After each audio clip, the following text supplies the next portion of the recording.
Je regarde actuellement des émissions catholiques où on fait parler les enfants sur le judaïsme, sur le christianisme. Et je vais dire des choses assez désagréables à ce sujet. Que diriez-vous si vous appreniez aux élèves, aux enfants, ce qu'est la médisance?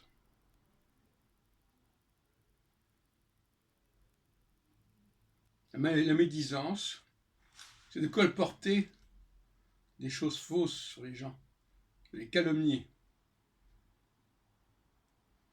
Que diriez-vous si on disait aux enfants que les chrétiens ont fait preuve de médisance envers les juifs? Ils racontaient des tas de choses sur eux pour les discréditer et pour faire éclater l'alliance qu'ils avaient. Imaginez qu'au lieu d'une alliance entre un peuple et un Dieu, il y a un couple tout simplement. Et que quelqu'un, une femme par exemple, pour faire casser le couple, répandrait des propos sur le mari, ou l'inverse d'ailleurs. C'est exactement ce qui s'est passé, en tout cas il me semble, très objectivement. Revenons sur les faits. On nous dit comme ça placidement, ah ben les juifs, à un moment donné, ils n'ont pas fait ce qu'il fallait. Mais qu'est-ce qu'il fallait? Qu'est-ce qui était prévu qu'ils fassent, qu'ils fissent? Hein? Certes, il était annoncé une nouvelle alliance, dans Jérémie 31. Et d'ailleurs, les juifs généralement ignorent ce texte, mais beaucoup de chrétiens le connaissent. Et quand on parle à un juif de cette nouvelle alliance, il lève les bras au ciel. Il ne veut pas entendre parler. Donc c'est un texte, Jérémie 31, il ne faut surtout pas y toucher. Alors que, Jérémie 31, il pose les conditions de la nouvelle alliance. Ben, tout à fait correct. Et moi, je suis tout à fait d'accord avec la nouvelle alliance. Dans les termes de Jérémie 31. Mais alors on nous explique, vous comprenez, oui, c'est vrai que c'était prévu comme ça, mais bon, c'était prévu que ça serait avec les Juifs, et puis ça s'est pas fait, ils n'ont pas fait ce qu'il fallait, ils n'ont pas dit ce qu'il fallait au moment où il fallait, et donc par conséquent, bah, c'est tombé à l'eau. Qu'est-ce que c'est que cette médisance? C'est que ce sabotage. Moi j'aurais honte si j'étais chrétien d'avoir marché dans cette histoire, dans ce setup.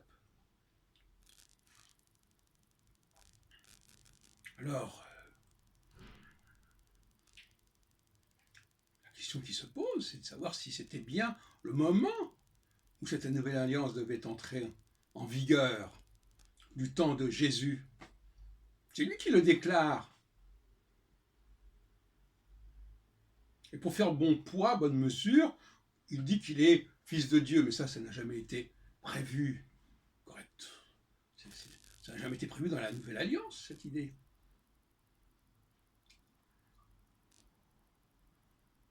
Donc,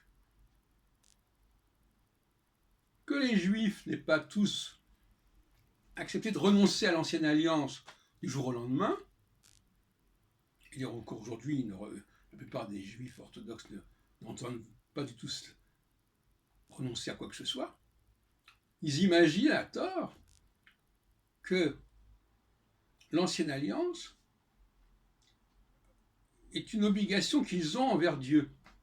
Le respect des mitzvot, tout ça, une obligation, alors que ce n'est pas du tout vrai. Dieu leur a seulement proposé des outils pour leur faire plaisir, des outils pour les aider. Des lois, un pays.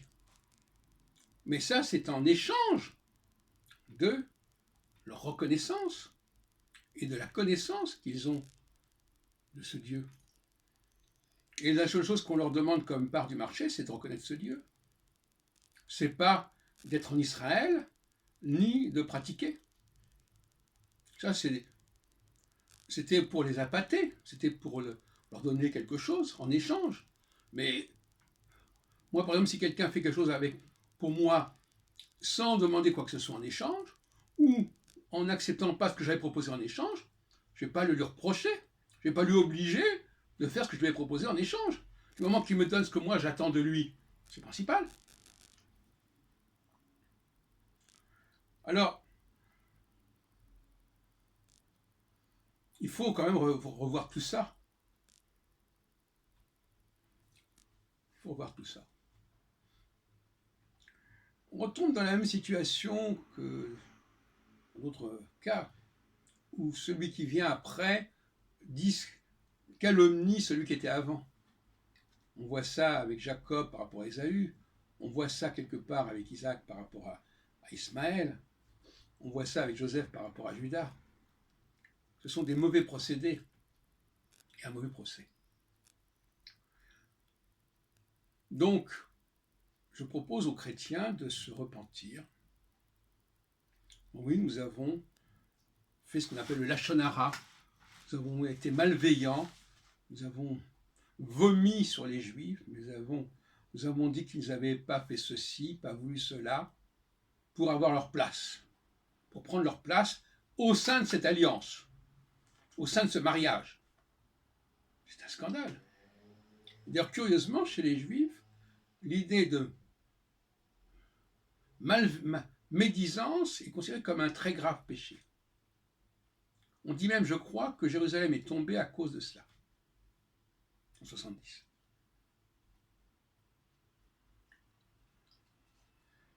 Alors les chrétiens sont des gens qui veulent croire que les Juifs ont failli, ont fauté. Et ça les arrange, parce que comme ça, ils peuvent prendre leur place. Alors, concernant la question de savoir s'ils ont reconnu Jésus ou pas, c'est un autre problème. Est-ce qu'ils ont reconnu le Messie en Jésus? Et d'ailleurs, j'en ai parlé longuement du Messie. Qu'est-ce que c'est que le Messie? Le Messie, c'est d'abord, effectivement, c'est quelqu'un comme Cyrus, qui n'est pas forcément juif, qui est loin du Seigneur. Peut-être qu'effectivement, Dieu a choisi ce Jésus comme Messie, comme il a choisi Moïse, comme il a choisi Cyrus. Pourquoi pas? Et Jésus est venu pour leur annoncer qu'il y avait un changement d'alliance. Tout comme Moïse est venu pour annoncer la nouvelle alliance qui prenait la place de toutes les croyances idolâtriques. C'est possible. Mais est-ce que c'est un crime de ne pas reconnaître le Messie? De ne pas le suivre?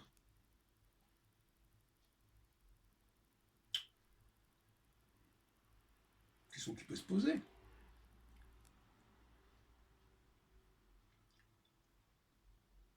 Oui, pourquoi pas? Pourquoi n'était-il... Il aurait pu effectivement être le Messie, apportant la parole aux Juifs, et pas aux non-Juifs. Donc là aussi, il y a quelque chose de tout à fait bizarre, vaseux. Chrétiens qui sont les descendants des non-Juifs qui voulaient prendre la place des Juifs.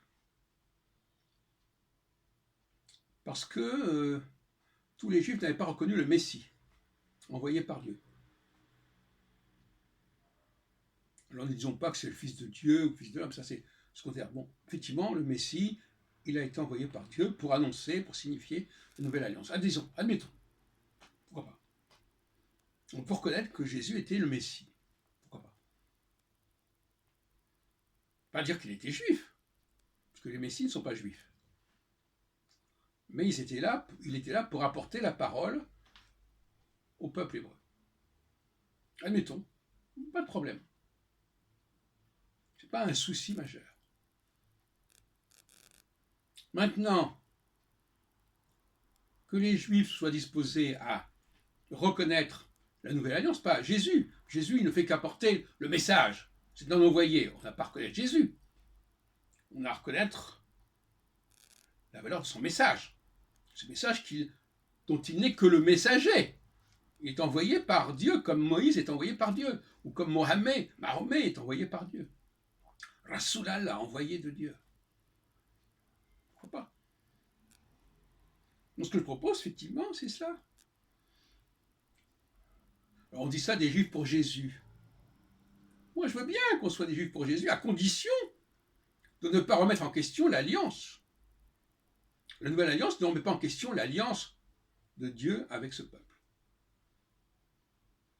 Et ça n'implique pas du tout que les non-juifs puissent entrer dans cette alliance. Ils peuvent en profiter d'une manière ou d'une autre. Quand un arbre a des fruits, il faut bien que des gens les mangent, mais c'est tout. Il me reste une dernière question que j'évoque comme ça en passant. En écoutant ces émissions justement sympathiques des catholiques, où ils parlent avec les enfants. C'était un drôle d'affaire de parler avec des enfants. Je viens de montrer que c'était bien délicat. Et bien hasardeux. La question qui se pose, est-ce que le peuple hébreu, est-ce que les Hébreux, au départ, méritaient d'être élus comme étant membres de cette alliance, le partenaire privilégié de cette alliance avec Dieu? C'est un grand mystère, ça. Mais on pourrait éventuellement inverser l'argumentation. Ça veut dire quoi? Ça veut dire se demander, ce n'est pas ce peuple qui est allé au secours de ce Dieu. Sacrilège de poser cette question. À mon avis, ce Dieu, il était fragile. Il arrive sur une terre où il y a des tas de dieux, des tas de cultes, et il se présente, et le peuple hébreu trouve que ce qu'il fait est intéressant, le distingue parmi les autres dieux. Est-ce que ce n'est pas plus vraisemblable de penser que ce sont les Hébreux qui ont distingué ce Dieu très particulier parmi les dieux idolâtres qui existaient, que de dire que c'est ce Dieu qui a choisi ce peuple parmi les autres peuples, alors que ce peuple n'avait rien de spécial? C'est plutôt du côté de la théologie qu'il faudrait se situer. Théologiquement, ce Dieu était spécial. Et il a été reconnu par ce peuple. Il a été engagé, entraîné. Ce peuple a été entraîné à reconnaître ce Dieu. Donc il faut inverser l'argumentation.